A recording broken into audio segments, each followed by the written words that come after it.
Hi, everyone. Meteorologist Bill Rentschler in the 1011 Now streaming studio. I've been used to saying meteorologist so much, but just really Bill Rentschler right now. I'm taking my weather hat off and I'm putting on my consumer safety spotlight hat with Josh Planos with the Better Business Bureau. Josh, it's been a few weeks since we've last talked to you. I think it was either late April or early May. How have you been? I've been great. My long lost friend. We're back. Yeah, just trying to handle the weather like everybody else, but happy to be back and happy to be with you. Awesome. Yeah, well, glad to have you back in. Again, this has always been one of my favorite segments. You always kind of help me know what I need to be watching for because there's so much that we're bombarded with every day, and you kind of help me, see through the noise just a little bit. Doing my best. This week, I think we're talking about phishing, which is Mm-hmm. not new. Phishing has been around in some form or fashion for decades, but sadly, it has really taken on a new life of its own with new technology that's sparking it. It's a problem for both business owners and consumers. It's something that's not going away, and it's something that really, I think, week to week, the majority of us face, whether we recognize it or not. And unfortunately, we're not talking about the good kind of fishing with an F and hooks and worms. We're talking about phishing scams, which the BBB has come out with. Again, you guys are always coming out with a ton of great studies, but a new study that's basically says that phishing reports are basically at an all-time high. So to kind of start things off, can you just kind of tell everyone what is a phishing scam and what is it designed to do? Yeah, so phishing, as it's originally intended, is uh, essentially a tactic used to gain access to personal and payment information.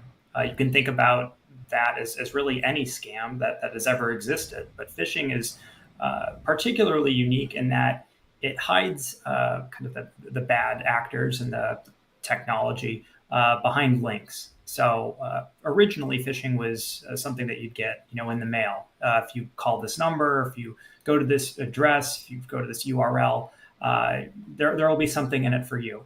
It then evolved to, involve email communication, and now what we've seen a lot lately is with text messaging. So SMS or text messaging, they call it smishing.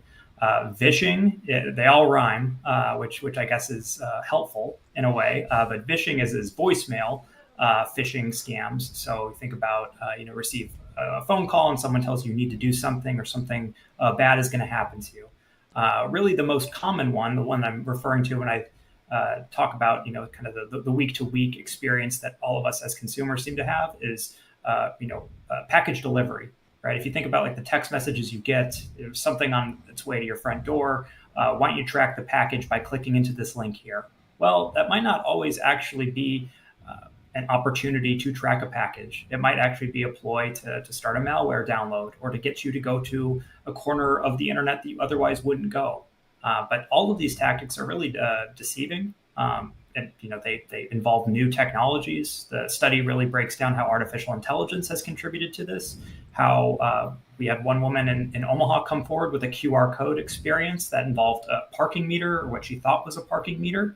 And so really it does run the gamut. But the important thing is this is a ploy to get you to engage with something that you otherwise wouldn't and provide payment for something that you otherwise wouldn't. But it's something that reached an all-time high in 2023, and honestly, the numbers are up in 2024 relative to that all-time high performance. And like I mentioned, Josh, we're already getting so much thrown at us on a daily basis. Whether it's, in your email inbox because you went shopping on this website one time and you put in your email address, and now you get all these emails from whatever. Like you said, text messages. And a lot of times, and I think, again, all of us have this experience, but you get this message and you're like, is this actually legit? Is this actually an invoice for something? And it can be really hard to kind of see through all that noise. The more advanced scam tactics that we recognize and monitor at the BBB involve people who are actually pretending that they are the help, that they are someone who is there to flag that suspicious activity on your account. You can think about how, from a scammer's perspective, weaponizing and pretending to be, say, a representative of a bank or of a utility service or of tech support would allow you access to a whole treasure trove of opportunities bank accounts primarily, but also personal information to be able to take out loans or credit cards or to do things that are not in the best interest of someone else. So a lot of the more sophisticated tactics that we see are using communication that you would actually receive from a company or from a person, and then deploying it in such a way to engender some trust and to get you to kind of hand over the keys to those accounts. And that's what's particularly concerning is, for a long time, Bill, you and I have talked regularly about this for more than a year now. For a long time, one of the hallmarks of a scam was, there would be grammatical mistakes, or there would be blatant and obvious things to trust your gut on. Well, with artificial intelligence, you're really smoothing out a lot of those mistakes and those miscues, and you can train a system on a whole lot of available information and deploy it as though you are, the representative of a utility firm or of a bank or a credit union or whatever. But that is something that a lot of folks are learning the hard way, and it's becoming increasingly challenging to know what is legitimate communication from what is fraudulent in 2024. And you mentioned it, and I mentioned it as well. But this is the report that the BBB just released. And again, you can find a link to this both in the YouTube description of this video as well as on 1011now.com on the website that this live stream is currently in now. But again, really the big takeaway is, since 2021. The BBB has received more than 23,000 sort of phishing reports. 9,000 of those were just last year. And then you just mentioned it, already kind of maybe running ahead so far this year compared to where we were last year. And as you know well, Bill, the vast majority of fraud is going unreported. So we know that there are huge asterisks next to these already enormous figures, which indicates that the actual scale of these operations is far greater and far more devastating than even what we are able to report. We would like to, we take pride in being able to verify the claims and the reports that come into us. But we know that there are many more folks waiting in the wings, feeling like their story doesn't matter or forgetting to report, that really is hiding a lot of the scale of these operations. Some of the things that you and I have talked about regularly, thankfully, are helpful guardrails to implement from both the business and the consumer side. Things like multi-factor authentication. We talk about that being, a regular need to have, not a nice to have in 2024. But implementing that on all of your sensitive accounts is crucial, right? When you think about if the barrier for entry for your access to all of your accounts is a click away, you really want to have some of those additional layers of security to provide crucial defense against what is a really sophisticated type of scam that gets more sophisticated by the day. And just that extra layer of security can truly prevent unauthorized access, even if those credentials are compromised. So even if it is an annoyance, even if it does add maybe a few minutes to your day, you want to make sure that you have that in your back pocket, because it takes a whole lot less time than to try to sort through the impacts of identity theft and having those accounts fully compromised. And if you dig through this study here, again, about 9,300 reports in 2023 alone, with an average loss of just over $300. $300 is a good chunk of change. It's a couple tanks of gas nowadays. That's a trip to the grocery store. And again, a lot of times what we hear about, especially on the news, and again, it's mentioned here in kind of the forward of this study, is this person from I believe Ohio who lost $40,000. Thought he was on a Microsoft website. All of a sudden, he's transferring money over to Bitcoin. So we hear about the really, really big, big losses, of stuff like that. But a lot of times it's just small stuff. And again, it's enough to put a dent in your wallet and to kind of ruin the budget for the week or for the month. The small things become big things in rapid succession. When you're faced with the prospect of losing your utility, losing access to your bank, you feel like your family is threatened, you make decisions that you otherwise wouldn't. And I think for a lot of folks, that started with engaging with a text message. That started with scanning a QR code. That started with an email that you didn't think was going to show up in your inbox, and you gave it the time of day. It's very challenging to know what you can discard from what you actually need to respond to in 2024, but that is such a delicate balance and an important one. And I think that distinction is really hard to come by, particularly in the Midwest, where frankly, I think there's a good amount of trust that is baked into every conversation, whether solicited or not, that folks engage in, and that's something that sadly has real ramifications. $300, right? I mean, that no one has budgeted for losing $300, and sadly, there are many folks who have experienced far greater devastation. And to say nothing of, you've got the monetary loss. You also have, the experience, the psychological experience of trusting someone who did wrong by you, or trusting someone who suddenly gained access to all of your confidential information, which could be used to do any number of misdeeds. So there's a lot to be on the lookout for. But I do think that this study provides some really great ground rules for how to navigate those challenges. And you usually, Josh, when we're talking, we kind of have some sort of specific, whether it be ticket scams, or we talked about post storm recovery stuff last time we talked. But this is one of those things where it's just like there's you could go through probably, and we could sit here and talk about 20 minutes about all the tips and tricks you have for folks to watch out for a lot of this stuff. But probably maybe I'm wrong here, but I think probably just the biggest thing is to just be diligent with all this communication that you get, and double and triple check, everything that you can with some of these messages that you're getting.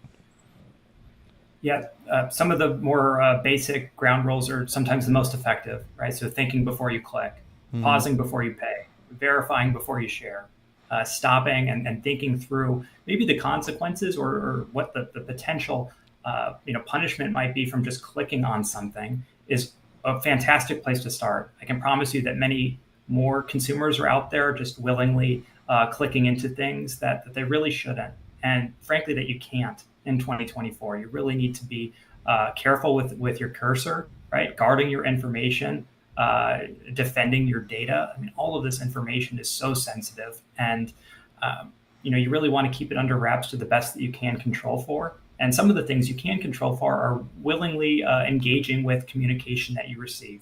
We talk seemingly, every week about unsolicited communication starting the vast majority of scams that are reported to us. So if something feels fishy, or if something doesn't feel like you should be receiving that communication, there is probably a reason for that. And at the very least, to follow that as your guide versus just engaging with or responding willingly is a really good principle to follow moving forward. And then on the other side of things, if something unfortunately, does happen, and you do fall victim to one of these things, you don't have to walk around wearing a scarlet letter. Let you guys know, let the BBB know, so that someone else won't fall victim to hopefully the same thing that you may have fallen for. Don't let it just happen and then let it slide under the rug. Report it and let people know that, hey, I fell victim to this, or hey, I almost fell victim to this. I want you guys to know about it. Without a doubt. We like to think of ourselves as an intake forum with scam prevention. Come one, come all, right? There's no barrier for entry. You don't need to have lost $10,000, $40,000, $40 for that story to actually have an impact on someone else in a healthy, educational, protective way. Another thing we would recommend too is if someone is impersonating law enforcement, or they're impersonating a company, let that law enforcement agency know. I promise you, they want to know that someone out there is masquerading behind these efforts. And also, the more education and the more information we can get out there, the better. So by merely speaking up, you are doing a service to the community. I know that for many, it might not feel that way, but I promise you that something good can come out of something overwhelmingly negative, but only if you speak up. Yeah, you think about, the numbers speak for themselves. I mean, over 9,000 just the last couple of years, but you're also talking about, that's across the United States with a population of, 300 million people. Again, not necessarily all adults, but there's a lot that is probably not being reported here, in a country the size of the United States. I truly feel like this is something where if you have a smartphone, you are undoubtedly receiving a phishing exercise at least weekly. That's something that is the expectation now. Think about all of the emails that you smartly discard, day to day, week to week. Many more are being filtered out, thankfully, by cell phone providers and email providers. But you want to make sure that it's inevitable that something will come through the cracks, and when it does, you want to know that you can rely on the education that you have and the information you have at your disposal to safely kind of discard those as well. Josh, I always appreciate your time, and again, it's always, again, like I mentioned already a couple times, you help me see through all the noise that's going on in my life. Is there anything else you want to make sure we mention today before we let everyone go? There's a whole lot of information we haven't covered. It's a 15-page scam study. So if you want to really dig into the details, I would not call it minutia, because I do think it is important information. But there's a whole lot that you can look into, demographic data, whether it's a business owner or consumer, kind of what those common pitfalls are to be on the lookout for, how best to report. All that information is available on bbb.org. And certainly reach out if you have any questions. That's why we're here. I will admit this is the first time that I've heard the terms vishing and smishing was reading through this report. So I did find that interesting. I look forward to what they come up with next. I'm sure it will have a particular rhyming pattern and a particular spelling. But trying to make it as easy as possible. And sometimes that comes out on the sillier side, I would say. It does, just a little bit. But Josh, we appreciate the information as always, and we appreciate your time as always. Really thank you for coming on today again. Thanks for having me, Bill. All right, again, that's Josh Planos with the Better Business Bureau. Again, we always appreciate his time. Taking a little bit of a break over the past couple of weeks, again, with some scheduling stuff, but appreciate having him back with this segment. So as always, thanks everyone for tuning in, for watching. Hope you learned a little bit. And again, we'll be back hopefully with another segment next week with Josh. As always, keep it tuned to 1011, both on air and online, for all of your latest news, weather, and sports.